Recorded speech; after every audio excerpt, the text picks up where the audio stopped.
sekalian, sebelumnya terima kasih banyak sudah bisa bergabung kembali bersama kita Badan Dakwah Islam PT Dongdis Nora LG dalam kajian Ramadan. Untuk kajian kali ini akan diisi oleh Ustadz Amin Nurbaits, dan Alhamdulillah Ustadz sudah bisa bergabung dengan kita dengan tema tradisi Hari Raya Idul Fitri. Insya Allah jika Ustadz berkenan, kajian ini akan berlangsung kurang lebih 1 jam. Materi barangkali bisa sekitar 50 menit, kemudian sisanya 10 menit bisa tanya jawab. Selama kajian berlangsung, dimohon agar posisi speaker dari para jamaah dalam keadaan mute, agar kita semua bisa fokus mendengarkan suara dari Ustadz. Khusus untuk jamaah akhwat, kami mohon untuk tidak perlu membuka video atau kameranya ya. Setelah materi selesai, kita berikan kesempatan pada jamaah yang ingin bertanya langsung, silakan raise hand atau melalui chat. Baik Ustadz, untuk waktunya kami persilakan Ustadz. Tafadhol Ustadz.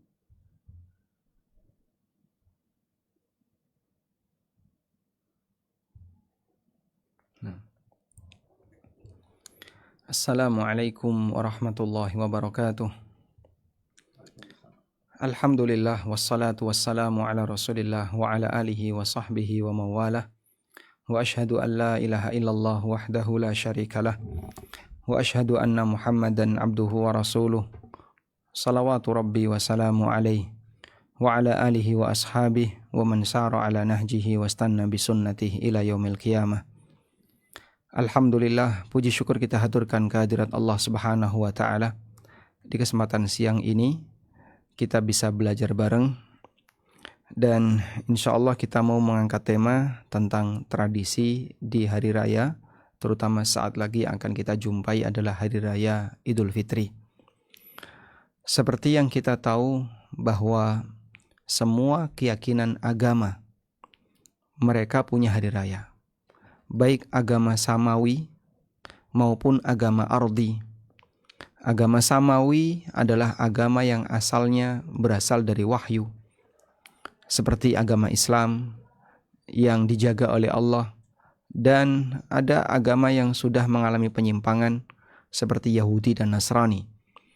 Masing-masing punya hari raya. Demikian pula agama ardi, yaitu agama buatan manusia.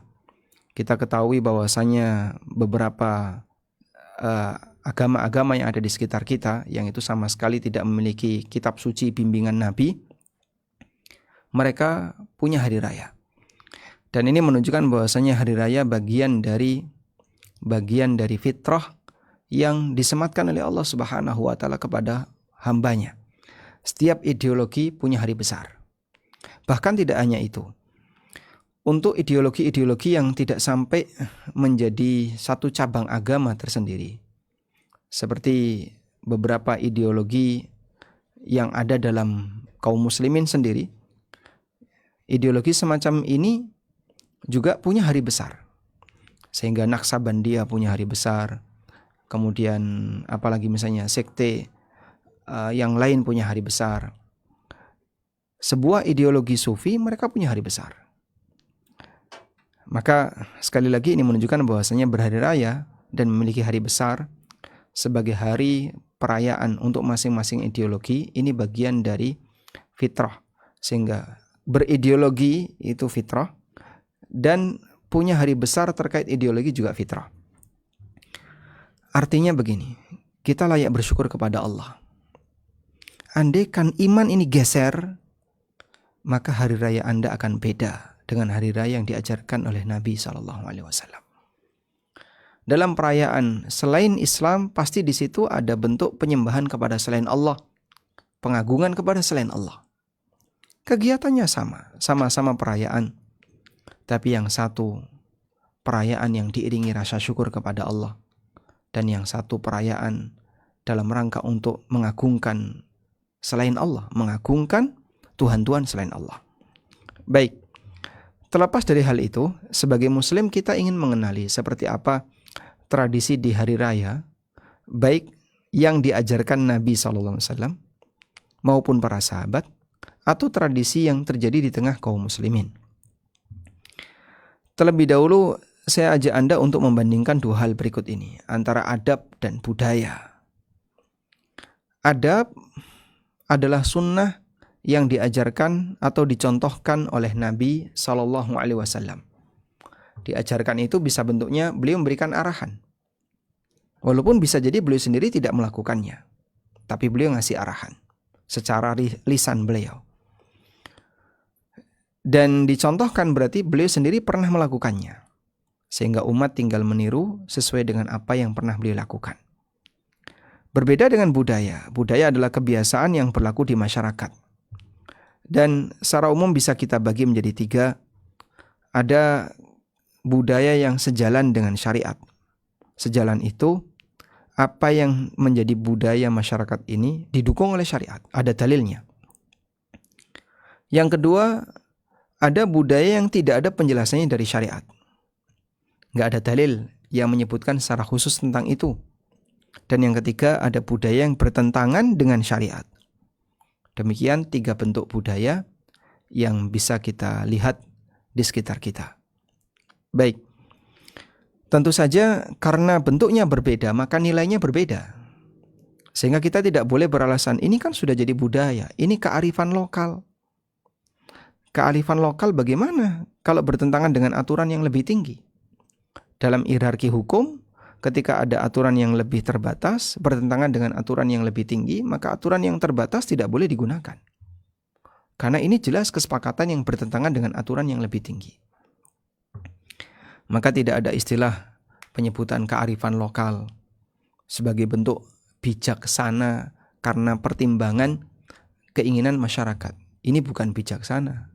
Bijaksana bijaksini jadinya. Sesuai dengan apa yang menjadi hawa nafsu masyarakat. Kalau jelas itu bertentangan dengan syariat, maka kesepakatan apapun, budaya apapun tidak boleh dijadikan di posisi lebih tinggi daripada aturan syariat.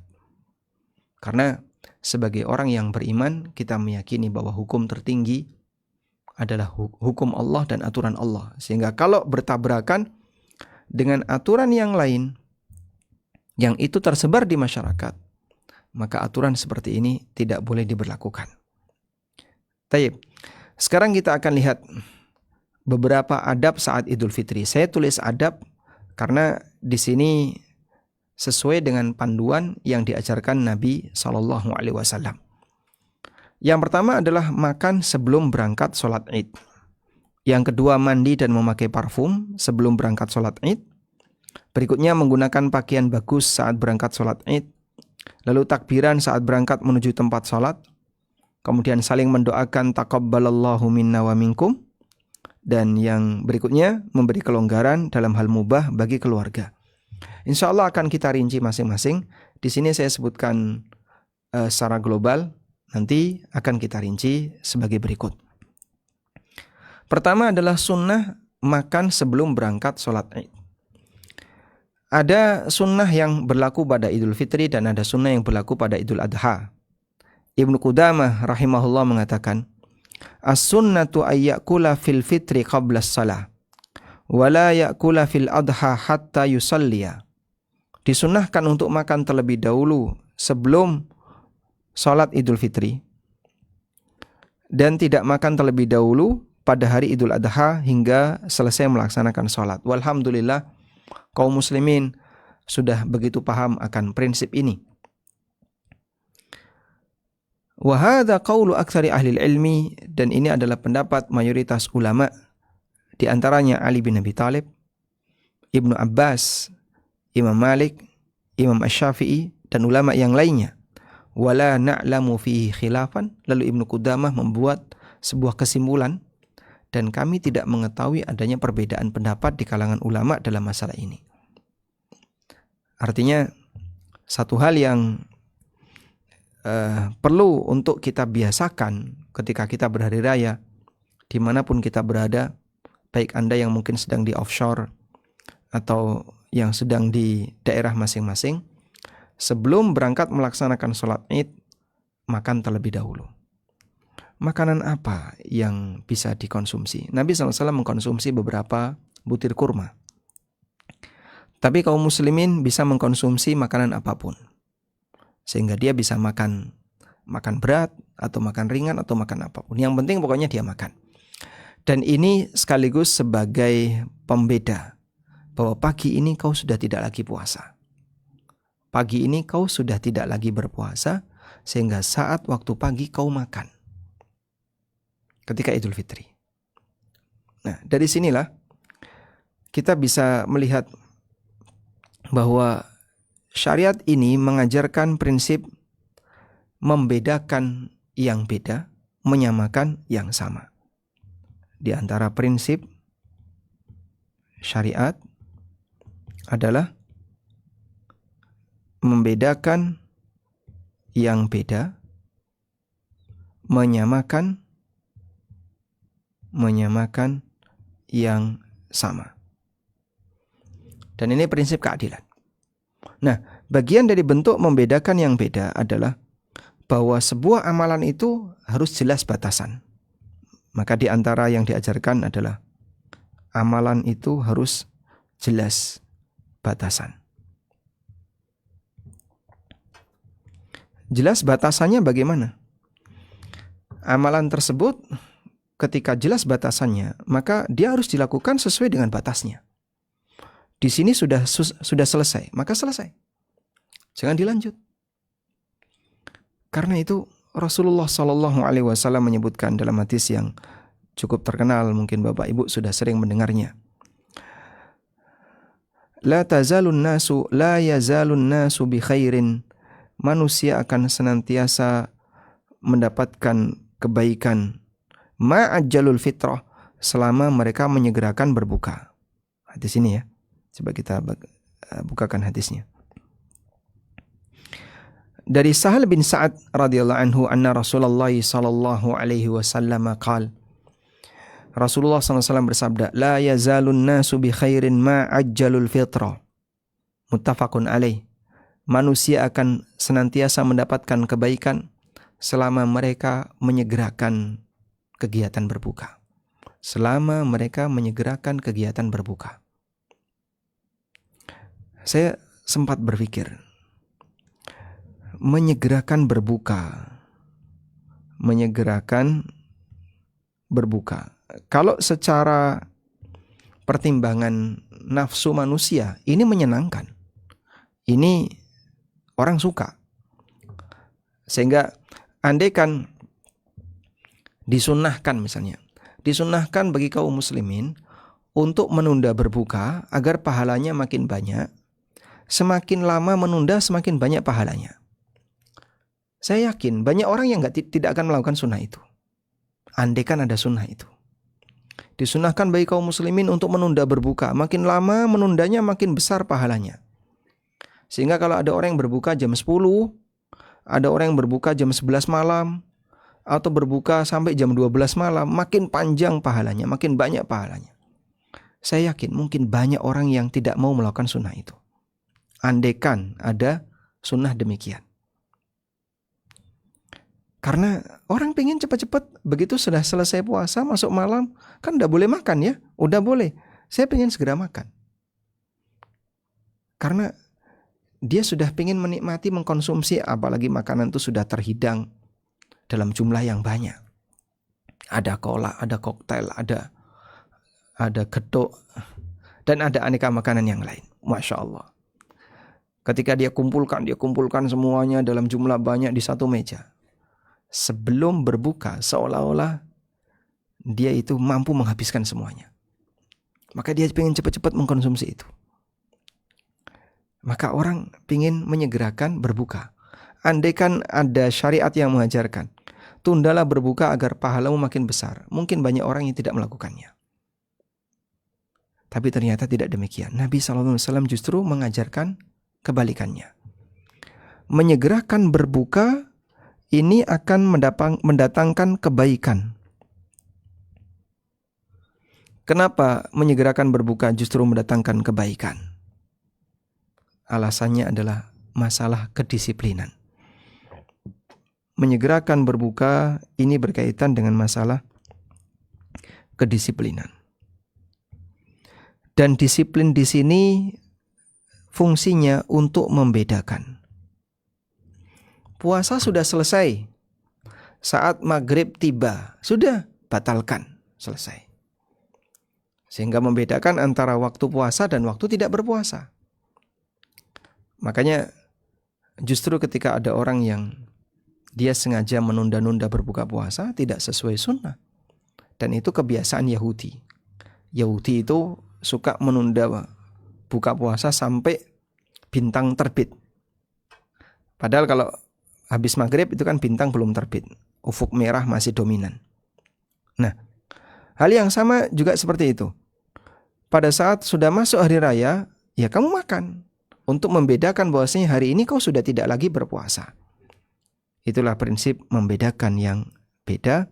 Dan itu bagian dari ajaran menjelaskan batasan dan kedisiplinan semacam inilah yang mendatangkan kebaikan bagi masyarakat.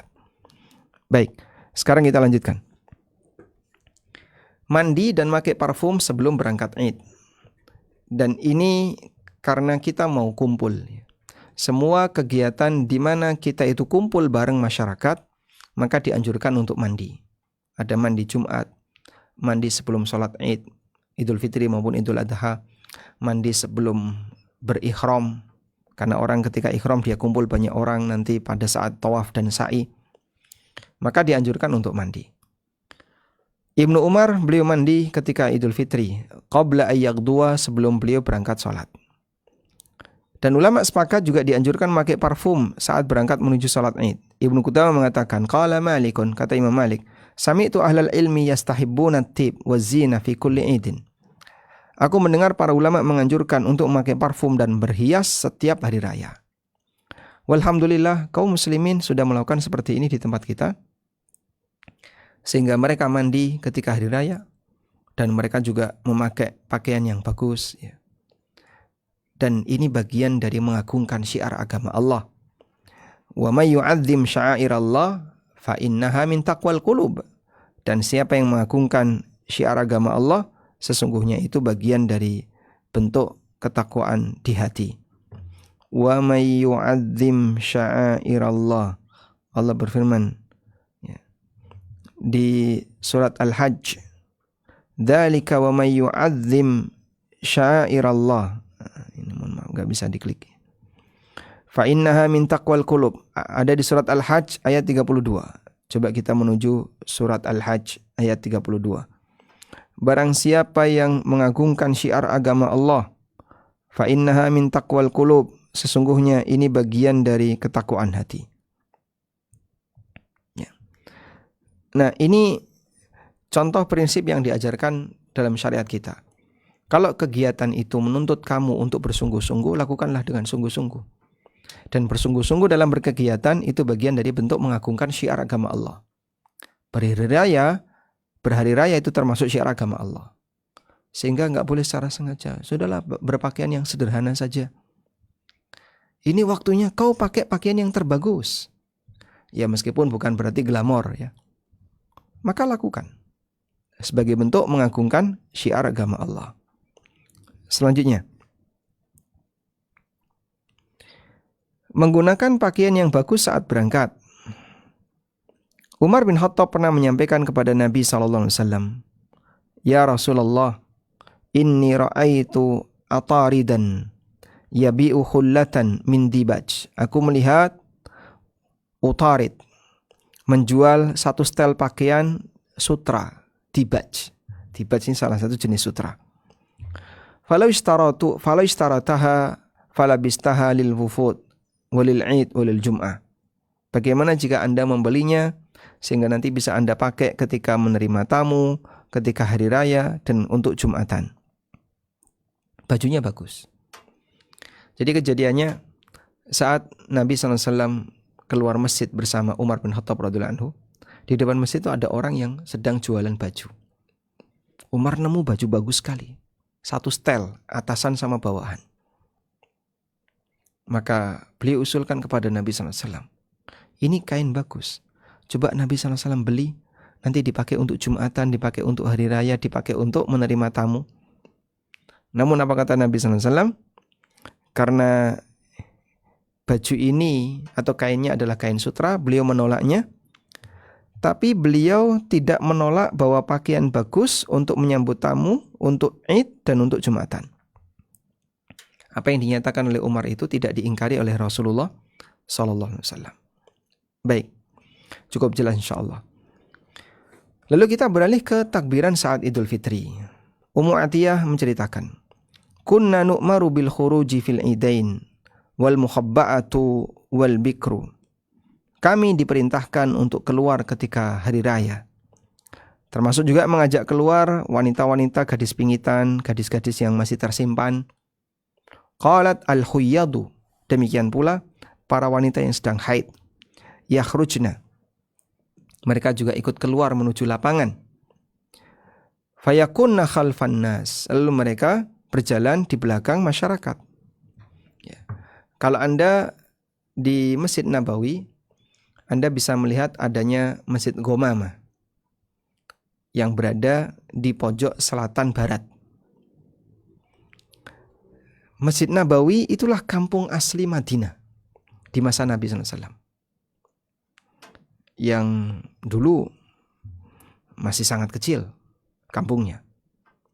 Masjid Gomama, Anda harus jalan dari titik garis atau tembok terakhir Masjid Nabawi tadi ke Masjid Gomama ya kurang lebih 500 meter. Berarti di daerah Masjid Gomama itu dulunya tanah lapang seperti padang pasir. Dan di tempat itulah Nabi SAW melakukan sholat Id. Di situ ada Masjid Ali, ada Masjid Abu Bakar, dan itu sebenarnya adalah titik-titik di mana mereka melaksanakan sholat Id di sebelah barat dari Masjid Nabawi. Tayyib. Nah, ketika melakukan perjalanan menuju ke area itu, kaum muslimin melakukan takbiran. Ibnu Umar juga demikian. Annahu kana yajharu bit takbir yaumal Id idza ghada ilal musalla. Bahwa beliau mengeraskan takbir pada Idul Fitri ketika beliau berangkat menuju tempat sholat, sehingga imam keluar lalu beliau pun ikut memulai sholat.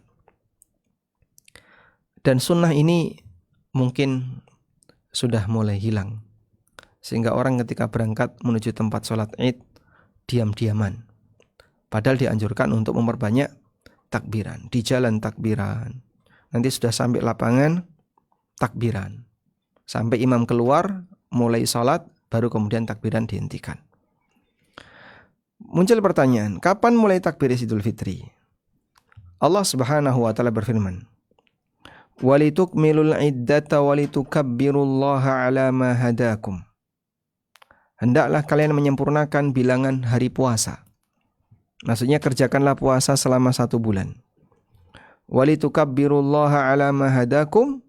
Dan kalau puasa kalian sudah selesai, agar kalian bertakbir mengagungkan Allah yang telah memberikan petunjuk kepada kalian. Baik. Berdasarkan ayat ini, para ulama mengatakan bahwa takbiran Idul Fitri dimulai dari sejak malam Idul Fitri. An-Nawawi mengatakan, amma awal waktu takbir Idul Fitri, mengenai awal waktu takbir Idul Fitri, fahuwa idza gharabatis syamsu lailatal Id, dimulai ketika matahari terbenam saat Ramadan terakhir, pada malam Id. Hadza madhabuna, inilah pendapat mazhab kami, yaitu Syafi'iyah. Wa madhabu Sa'id bin Musayyib, pendapatnya Sa'id bin Musayyib, seorang ulama tabi'in yang bergelar Sayyidut Tabi'in. Pendapatnya Abu Salamah, pendapatnya Urwah Ibnu Zubair, dan pendapatnya Zaid bin Aslam. Deretan para ulama-ulama kibar, dan sebagian di antaranya adalah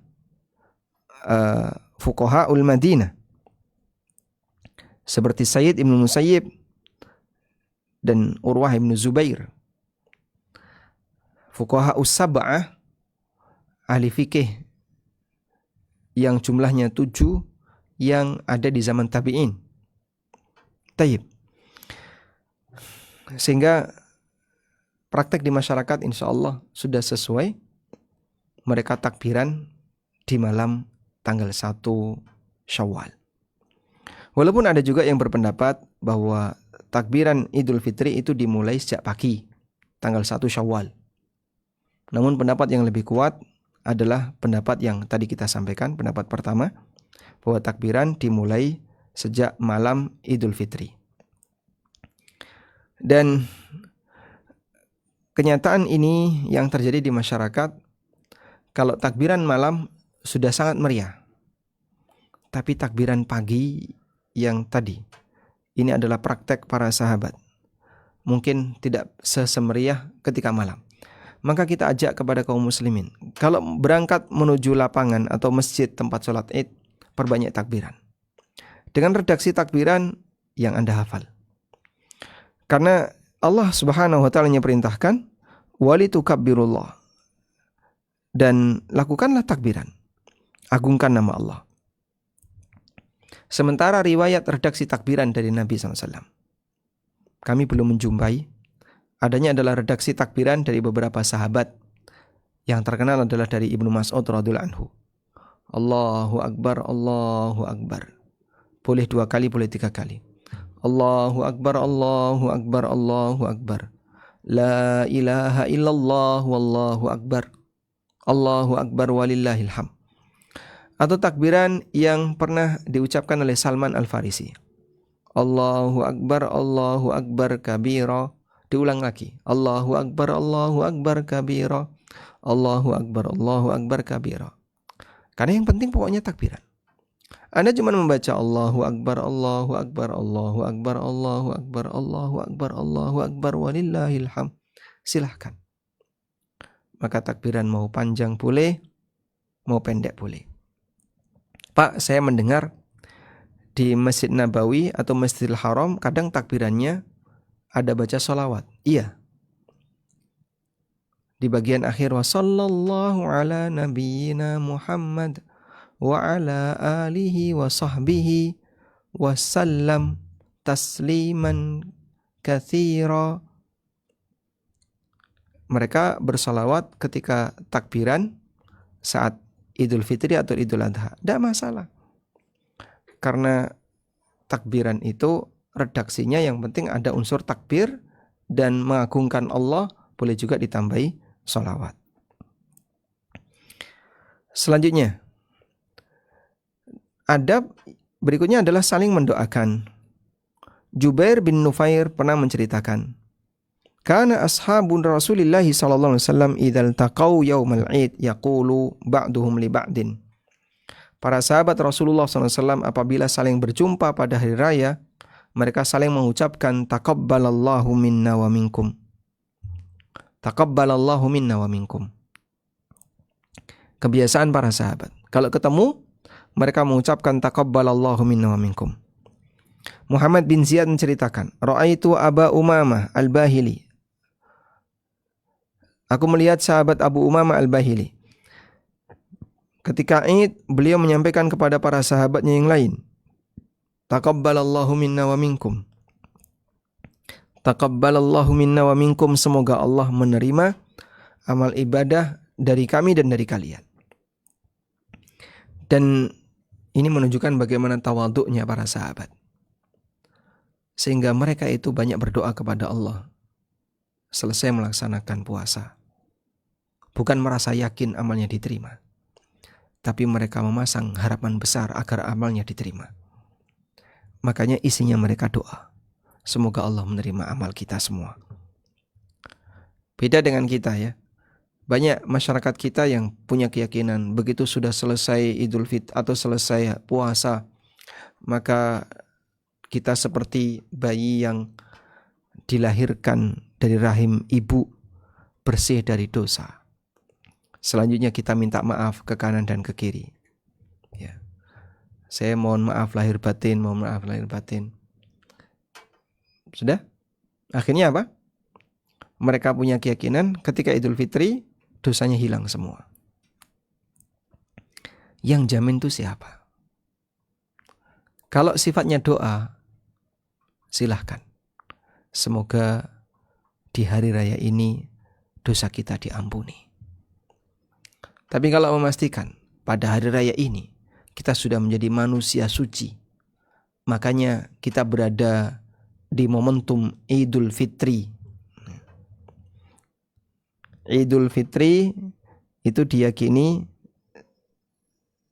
atau dimaknai dengan kembali suci. Idul Fitri. Idul Fitri kalau Anda artikan kembali suci, ini terjemah yang salah. Karena Al-Fitri di sini bukan suci maknanya. Al-Fitri di sini artinya berbuka. Sehingga yang lebih tepat Idul Fitri artinya adalah kembali tidak puasa. Kembali berbuka. Al-Fitru yauma tuftirun. Maka ada istilah iftar.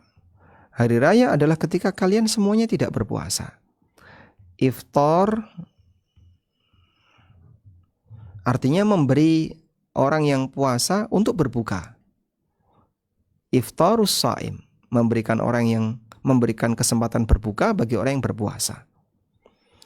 Jadi bukan kembali suci, tapi kembali tidak berpuasa.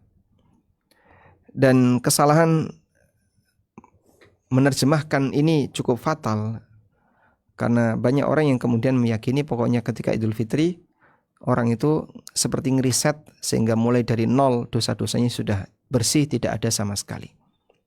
Dan itu keyakinan yang salah. Karena kenyataannya banyak orang yang ketika Idul Fitri tapi dia masih meninggalkan dosa. Nah, selanjutnya bagaimana dengan ucapan selamat hari raya tapi bentuknya bukan doa. Misalnya selamat Idul Fitri 1447 Hijriah. Ya, semoga Allah menerima amal kita. Atau selamat Idul Fitri tahun sekian. Dari si A dan keluarga. Nah, bagaimana hukum ucapan seperti ini? Di sini ada keterangan yang kami kutipkan dari penjelasan Syekhul Islam Ibnu Taimiyah. Ammat tahni'atu yaumal id, memberikan ucapan selamat ketika hari raya. Sebagian menyampaikan ucapan kepada sebagian yang lain ketika ketemu setelah sholat id. Taqabbalallahu minna wa minkum. Atau kalimat ahalallahu alaika. Ahalallahu alaika artinya semoga Allah mengembalikanmu dengan kebaikan. Atau kalimat yang semisal. Fahadha qad ruya an ta'ifatin minas sahabah. Semacam ini telah diriwayatkan dari beberapa sahabat. Dan tadi sudah kita baca. Seperti Abu Umamah Al-Bahili. Kemudian keterangan dari Jubair bin Nufair. Tentang kebiasaan para sahabat. Annahum kanu yaf'aluna. Bahwa para sahabat melakukan praktek seperti ini. Saat saling ketemu, mengucapkan taqabbalallahu minna wa minkum. Nah, selanjutnya. Wa rakhasa fihi al-a'immatu ka-Ahmad wa ghairihi.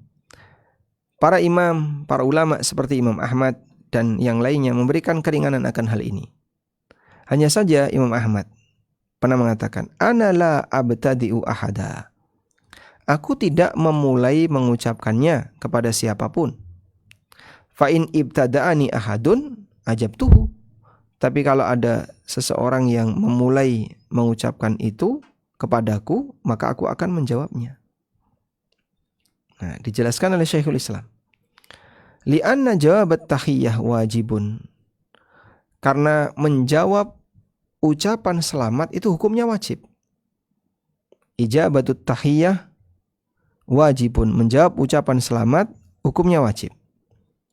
Wa ammal ibtida'u bitahni'ah, adapun memulai mengucapkan selamat, falaisa sunnatan ma'muran biha, bukan sesuatu yang diperintahkan. Sehingga beliau tegaskan tidak dijumpai riwayat dari Nabi SAW yang memerintahkannya. Itu hanya praktek yang dilakukan oleh sebagian sahabat.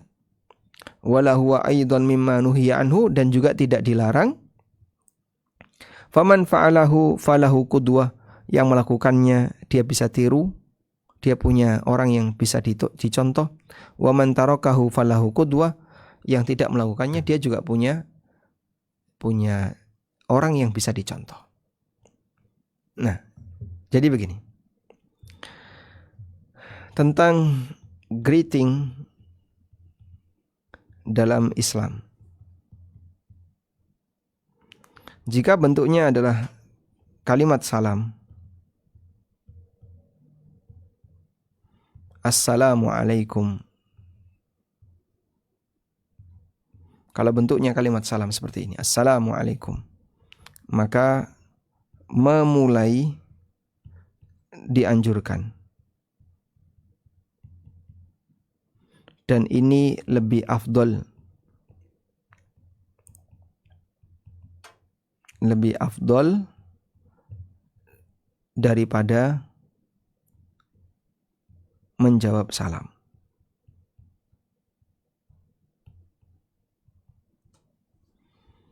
Yang kedua, untuk kalimat greeting yang lain selain salam. Misalnya, selamat berpuasa, selamat Idul Fitri, selamat ini, selamat ini. Ya. Misalnya, selamat Idul Fitri. Atau orang mengucapkan kalimat Id Mubarak, Idun Mubarakun. Nah, untuk kalimat seperti ini, memulai tidak ada anjuran, menjawab hukumnya wajib. Memulai tidak ada anjuran, tapi menjawab hukumnya wajib. Maka karena latar belakang inilah Imam Ahmad mengatakan, aku tidak memulai. Tapi kalau ada yang memulai kepadaku, aku akan menjawabnya. Sehingga yang ini yang berpahala. Kalau tidak ada anjuran, berarti kan tidak ada nilai pahalanya. Maka Imam Ahmad melakukan yang kedua ini agar ada nilai pahalanya. Masya Allah. Seperti ini contoh orang yang demikian perhitungan berkaitan dengan masalah pahala. Baik. Sehingga beliau sampaikan di sini, ana la abtadi, aku tidak memulai. Ana la abtadi'u ahadan, aku tidak memulai. Fa in ibtada'ani ahadun, tapi kalau ada orang yang memulai, ajabtuhu, akan aku jawab. Selanjutnya, tentang saling berkunjung. Apakah ada anjuran untuk saling berkunjung? Dalam ensiklopedia fikih disebutkan, at-tazawur masyru'un fil Islam. Saling berkunjung itu disyariatkan dalam Islam. Dan terdapat dalil yang menunjukkan disyariatkan untuk saling berkunjung ketika hari raya. Diriwayatkan dari Aisyah radhiyallahu anha, qalat, beliau mengatakan, dakhala alayya an-nabiyyu sallallahu alaihi wasallam. Nabi sallallahu alaihi wasallam pernah menemuiku. Wa indi jariyatan, dan di dekatku ada dua gadis. Tughanniyani bi ghina'i Bu'ats, yang mereka sedang menyenandungkan lagu Bu'ats, mengenang peristiwa perang Bu'ats di masa silam. Fattaja'a 'alal firash, kemudian Nabi SAW berbaring di ranjang. Wa hawwala wajhahu, dan beliau membalikkan wajahnya. Jadi Nabi SAW datang dari luar, mungkin beliau mengunjungi ke istri-istri yang lain. Tiba-tiba beliau masuk ke rumah Aisyah, dan di dalam rumah itu ada dua gadis, dua anak kecil. Gadis kecil yang sedang menyenandungkan lagu Bu'ats. Kemudian Nabi SAW berbaring, lalu beliau hawwala wajhahu, menghadapkan wajahnya ke arah tembok, sehingga tidak melihat kegiatan yang dilakukan oleh dua gadis kecil tadi. Wa dakhala Abu Bakar, kemudian tiba-tiba masuk Abu Bakar. Nah, di saat itulah Abu Bakar memarahi dua anak tadi yang sedang bernyanyi, tapi kemudian ditegur oleh Rasulullah SAW. Karena itu adalah hari raya, sehingga seharusnya ditoleransi. Ya. Nah, di sini dalam ensiklopedia fikih dinyatakan wa maudhi'u syahid fihi, sisi pendalilan dari hadis ini adalah wa zada fi riwayati Hisham, ada tambahan dalam riwayat Hisham. Nabi SAW mengatakan, ya Aba Bakrin, wa ya Abu Bakar, inna likulli qaumin idan, setiap masyarakat itu punya hari raya. Wa hadza iduna, dan ini adalah hari raya kita. Qala fil Fathi, dalam Fathul Bari, Al-Hafidh Ibnu Hajar mengatakan, wa jaa Abu Bakar, wa fi riwayati Hisham bin Urwah, dakhala alayya Abu Bakar, datang Abu Bakar menemui Aisyah, ka'annahu jaa zairan laha ba'da an dakhala an-nabiyyu sallallahu alaihi wasallam baitahu. Seolah-olah Abu Bakar datang untuk berkunjung kepada Aisyah yang merupakan anaknya beberapa saat setelah Nabi sallallahu alaihi wasallam masuk ke rumah Aisyah. Nah, artinya dalam hari raya Muslim boleh saja dia berkunjung ke rumah Muslim yang lain, berziarah, dan bahkan hadis ini jadi dalil untuk anjuran seperti itu. Lalu dalam fatwa Syabakah Islamiyah dinyatakan, wala syakka anna at-tazawura fil 'id mimma yuqawwis silah. Tidak diragukan bahwasanya saling berkunjung ketika hari raya termasuk hal yang bisa mempererat hubungan, silaturahmi, wa yuzilu syahna wa yaqta'ut tadabur, menghilangkan permusuhan. Karena itu ini adalah amal yang dianjurkan, yang dilakukan oleh para ulama salaf di kalangan para sahabat dan generasi setelah mereka. Dan ini praktek yang dilakukan oleh kaum muslimin sampai hari kita saat ini. Wala na'lamu anna ahadan minal ulama, dan kami tidak mengetahui adanya seorang pun ulama syabbaha ziyaratal ahya bi ziyaratil amwat, yang menyamakan berkunjung ke orang hidup sama sebagaimana ziarah ke orang mati. Kami tidak mengetahui adanya ulama yang menyamakan itu. Maksudnya gini, kalau menjadikan waktu hari raya secara khusus untuk ziarah kubur, dianjurkan ziarah kubur saat lebaran, nah itu nggak ada dalil. Ziarah kubur itu bebas waktu. Tidak ada anjuran di waktu tertentu. Baik. Nah, bagaimana dengan ziarah ke atau berkunjung ke tetangga, kerabat, orang-orang yang masih hidup? Ya, itu dianjurkan untuk mempererat persaudaraan. Nah, kasihan orang yang mati, dia nggak dikunjungi. Doakan orang yang mati. Orang yang mati tidak butuh kunjungan orang hidup. Orang mati lebih butuh doanya orang hidup. Sehingga bisa didoakan ketika Ramadan, bisa didoakan ketika malam Id atau di waktu-waktu yang lain. Kemudian bagian akhir dari pembahasan kita adalah tentang salaman lawan jenis. Ini hal yang perlu diwaspadai ya. Ma'qil bin Yasar mengatakan, li ayyut ana fi ra'si rajulin bimikhyatin min hadidin. Sungguh, jika kepala seseorang ditusuk dengan besi, ditusuk dengan jarum dari besi, ditusuk dengan jarum dari besi, paku, bukan jarum dari kayu. Mungkin dulu ada jarum dari kayu. Sungguh ketika kepala seseorang ditusuk jarum dari besi, khairun min ayyamassam ra'atan la tahillu lahu. Itu lebih baik daripada dia menyentuh seorang wanita yang tidak halal baginya. Jadi kira-kira ancamannya apa sih kalau orang itu bersalaman dengan lawan jenis yang bukan mahram? Sahabat menjelaskan seperti ini. Kalau kamu ditusuk paku di kepalamu, kira-kira menurut kamu gimana? Ya kita ketakutan, gak mau. Baik, menyentuh tangan wanita yang bukan mahram lebih buruk daripada itu.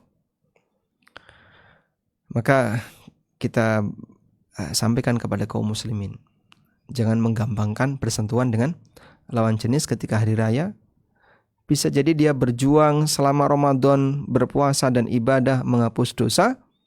Begitu Idul Fitri, dia koleksi dosa. Waliyadzubillah. Wallahu a'lam. Demikian. Semoga yang kita sampaikan ini bermanfaat.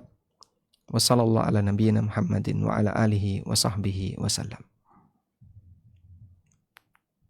Baik, syukran Ustaz atas materinya. Masih ada waktu sekitar 10 menit. Bagi Bapak Ibu yang ingin bertanya, silakan.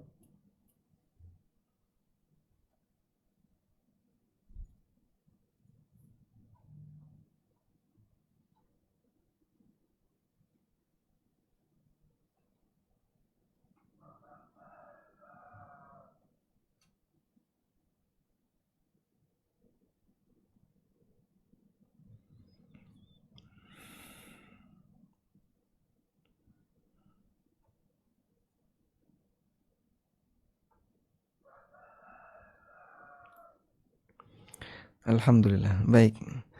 Sekiranya tidak ada yang ingin disampaikan. Ya, mungkin ada satu Ustadz, saya coba titipan aja. Kalau di Indonesia ini karena kebetulan ada Lebaran, kadang-kadang suka ada beda-beda harinya. Ini masalah yang ditanyakan terkait masalah sholat idnya. Terkadang harusnya dia lebarannya besok, tapi dia sholat id ikut yang sesudahnya lagi. Itu bagaimana Ustaz? Lebarannya harusnya besok, sholat idnya tertunda.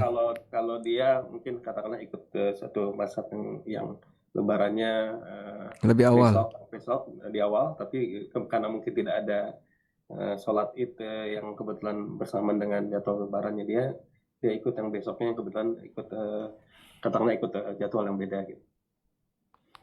Baik. Bagi muslim yang tidak memungkinkan melaksanakan sholat id di hari raya yang dia yakini, maka dia boleh menunda keesokan harinya. Dan peristiwa ini pernah terjadi di zaman Nabi SAW atau pernah terjadi di zaman sahabatnya. Jadi informasi tentang terbitnya hilal itu telat. Akhirnya sudah masuk waktu duhur. Dan sholat itu kan dilakukan di waktu duha. Maka sholat idnya ditunda besok. Tapi di hari itu sudah makan. Sehingga pelaksanaan sholat idnya bisa ditunda. Oleh karena itu kalau misalnya saya meyakini besok adalah hari raya saya. Nah, ternyata satu kampung gak ada yang berhari raya. Semuanya puasa. Saya cari di kelurahan sebelah juga semuanya lagi puasa. Kelurahan sebelah puasa. Puasa semua Pak di sini Pak. Gak ada yang berhari raya. Terus gimana? Ya, Anda tidak memungkinkan untuk sholat id. Karena gak ada jamaah. Maka bisa Anda tunda besok. Kalau besok serentak di sini semuanya berhari raya. Maka Anda sholat idnya besok. Yang pernah saya alami malah berlaku sebaliknya. Jadi di kampung kami mayoritas seperti yang kita tahu ya, dua ormas besar ini kan paling menentukan berkaitan dengan kapan hari raya dan kapan berpuasa di negara kita. Ternyata saya dari Jawa Timur ya. Pertama untuk ormas A, hari rayanya ditetapkan di anggaplah hari Senin waktu itu, hari Senin. Nah, malam Senin itu ormas B untuk pimpinan wilayah Jawa Timur menetapkan Senin hari raya. Sehingga mereka selesai tarawih takbiran. Itu di kampung kami ya. Jadi dua ormas di kampung kami itu dua-duanya hari raya. Nah, sementara pemerintah menetapkan Selasa. Saya tetap berkomitmen gimana caranya ngikuti pemerintah. Gak dapat teman. Semuanya berhari raya hari Senin itu. Akhirnya hari Senin saya berpuasa. Tapi orang tua saya minta kamu tetap harus keliling ke tetangga. Akhirnya saya tetap keliling ke tetangga dalam kondisi puasa. Wah, menyembunyikan puasa ketika itu ya harus hati-hati benar. Sehingga disuguhin kok Ami gak ngambil, gak makan ini gak mas. Alasannya pokoknya gimana caranya biar mereka gak tahu kalau saya puasa. Karena kalau ketahuan puasa ya cukup beresiko. Namun saya punya masalah yang kedua. Gak ada orang sholat id di hari Selasa. Sampai kita cari itu keluar kampung jauh, gak ada yang sholat id. Ya akhirnya terpaksa kita sholat 2 rakaat. Saya sama paman waktu itu yang hari raya sama pemerintah. Kami berdua sholat 2 rakaat. sebagai pengganti, karena tidak kita jumpai rombongan jamaah sholat id ketika itu. Kalau besoknya lagi sudah nggak ada, sehingga itu tinggal hari terakhir untuk yang resmi yang ada di masyarakat kita. Nah, kalau sekiranya besoknya masih ada hari raya, Anda di hari ini ternyata nggak nemu, misalnya semuanya masyarakatnya besok, maka Anda hari rayanya bisa ikut besok. Wallahu alam. Baik Ustaz, makasih banyak Mas jawabannya. Sepertinya tidak ada lagi yang bertanya Ustaz, mungkin bisa diakhiri Ustaz. Baik, karena mungkin tidak ada yang perlu kita diskusikan di kesempatan ini, dan ini kajian siang-siang lagi puasa ya. Barangkali teman-teman mendengarkan lewat Zoom sambil persiapan istirahat, atau bahkan sudah ada yang ketiduran. Sudah ada yang kerja Ustaz, kebetulan di ada yang kerja. Beda waktu Indonesia bagian tengah. Oh, beda waktu. Baik. Ustaz, ada yang bertanya boleh di chat atau apa boleh? Masih boleh di sebentar. Sebentar. Oh, nggak ada deh, nggak jadi dihapus lagi. Ada sebentar. Assalamualaikum, izin tanya, saya pernah dengar kalau sholat harus keluar dan pulang lewat jalur yang beda. Terus kalau hanya satu jalur bagaimana, Ustaz? Waalaikumsalam warahmatullahi wabarakatuh. Baik, memang dianjurkan berangkat dan pulang dari jalur yang berbeda. Kalau cuma satu jalur, ya adanya itu aja yang dipakai. Kecuali kalau Anda mau muter agak jauh, apalagi pakai kendaraan, sehingga Anda bisa cari jalur yang agak jauh. Tapi kalau Anda jalur dekatnya hanya satu, jalannya cuma ini saja, di jalan raya ini sampai ujung sana. Kalau muter nanti tidak tahu tembus atau tidak. Ya mau tidak mau hanya bisa di satu jalur itu saja. Dan ulama beda pendapat mengenai latar belakang kenapa Nabi SAW ketika berangkat dan pulang sholat id menggunakan jalur yang berbeda. Ada yang mengatakan tujuannya biar lebih banyak ketemu orang. Sehingga kalau melihat hikmah ini, maka jika cuma satu jalur, Anda hanya akan ketemu orang di satu jalur itu. Cari jalur yang lain mungkin akan sepi. Sana itu sawah-sawah semua Pak, tidak ada orang. Adanya cuma satu jalur ini yang bukan sawah, ini yang rumah penduduk. Berarti Anda ikuti jalur itu untuk bisa lebih banyak ketemu orang. Dan ada yang mengatakan itu sebagai saksi, bahwasanya kita pernah berjalan baik berangkat maupun pulang untuk melaksanakan sholat id di jalan yang berbeda. Maka jalan itu akan jadi saksi. Tapi pendapat ini lemah. Karena kalau ini tujuannya untuk jadi saksi, tentu akan dilakukan oleh Nabi SAW dalam setiap kegiatan berjalan beliau ketika menuju ibadah. Baik sholat berjamaah, Jumatan, maupun yang lainnya. Dan kenyataannya beliau tidak melakukan itu kecuali ketika sholat id. Sehingga ini menunjukkan bahwasanya lebih tepat hikmahnya adalah seperti yang pertama. Wallahu alam. Baik.